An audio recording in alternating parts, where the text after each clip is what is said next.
C'est une des grandes promesses d'Emmanuel Macron. D'ici à la fin du quinquennat, tous les Français doivent avoir accès à des prothèses auditives sans avoir à débourser un centime. On appelle ça la réforme du reste à charge zéro. Et pour y parvenir, le ministère de la Santé est en pleine négociation avec les audioprothésistes. Alors, si cette mesure est attendue avec impatience par les Français, elle l'est beaucoup moins par les professionnels du secteur qui dénoncent des propositions irréalistes et qui s'inquiètent pour leur avenir. Pour en parler, on va accueillir Louise Godino, qui est le président de l'UNSAF, le syndicat national des audioprothésistes. Bonjour. Bonjour.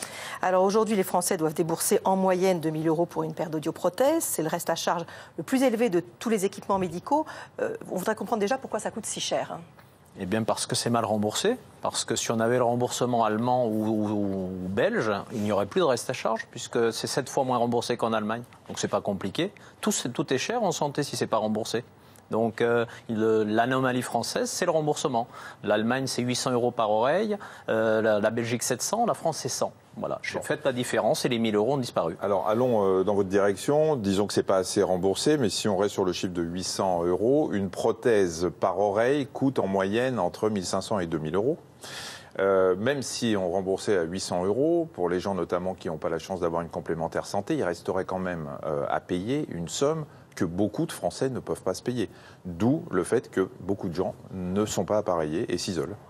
Oui, mais c'est vrai, mais je crois que la mesure, elle était attendue aussi par les professionnels. Je corrige un petit peu, parce que ça fait des années que nous attirons l'attention là-dessus. Il y a eu beaucoup de polémiques. D'abord, ce n'est pas une prothèse qui coûte 1 500 €, c'est l'adaptation avec un suivi de 5 ans.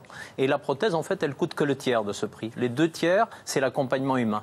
Donc, par conséquent, c'est du temps humain. Ce n'est pas quelque chose sur lequel on peut avoir des gains de productivité très importants. C'est-à-dire que il est pareil en Allemagne. Si vous faites la comparaison avec les autres pays. On n'est pas plus coûteux que les autres pays. D'ailleurs, l'autorité de la concurrence a fait toute une enquête pour vérifier cela. Qu'est-ce qu'il a trouvé? Qu'on était concurrentiel, qu'on avait un bon maillage territorial. Justement, il n'y a pas de désert audioprothétique, puisque je vois que c'est le sujet de la semaine. Que par contre, l'anomalie, c'était le remboursement. Même l'autorité de la concurrence l'a constaté. Les prix, ils sont dans la moyenne basse européenne, pas plus cher qu'ailleurs. La qualité, par contre, elle est meilleure qu'ailleurs. Ne serait-ce que parce que, pour convaincre les gens d'investir cet argent, il fallait être au moins aussi bon qu'ailleurs. Donc, le problème, il est un problème de solvabilisation. Mais nous n'avons pas dit que nous ne faisions pas d'efforts. Après, il faut faire des efforts raisonnables. Parce que si on disait à un médecin qu'il doit avoir qu'il aura beaucoup plus de patients, mais qu'il doit faire sa consultation beaucoup moins chère, il dira que 10 patients, c'est 10 fois plus de temps qu'un patient. Nous, c'est pareil. 10 personnes appareillées, c'est 10 fois plus de temps qu'une personne appareillée. Donc, il n'y a pas de gain de productivité au niveau du temps. Alors justement, qu'est-ce que vous propose le ministère de la Santé et en quoi ça ne vous convient pas?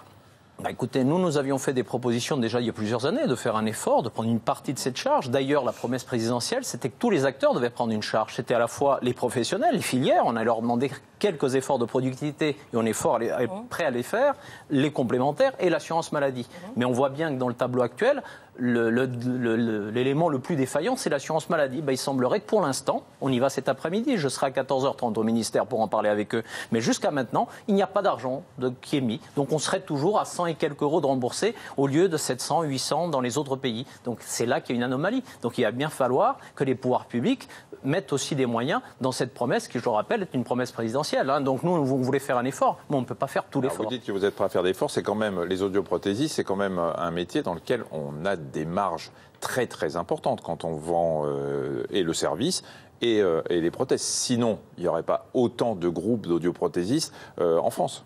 Écoutez, moi je suis un audioprothésiste indépendant, on est encore plus de 50% à l'être. Juste une chose, la marge, quelle marge? De plus en plus de groupes se forment, donc ça veut dire qu'il y a une rentabilité importante. C'est quelque chose qui rapporte 8% par an.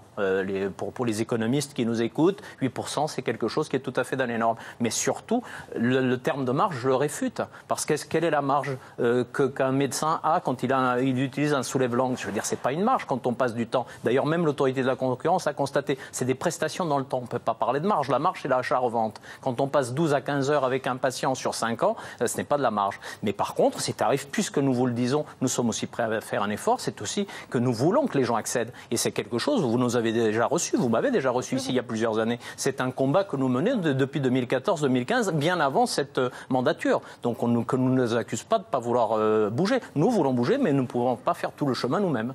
Merci d'avoir accepté notre invitation. Au revoir. Aujourd'hui en France,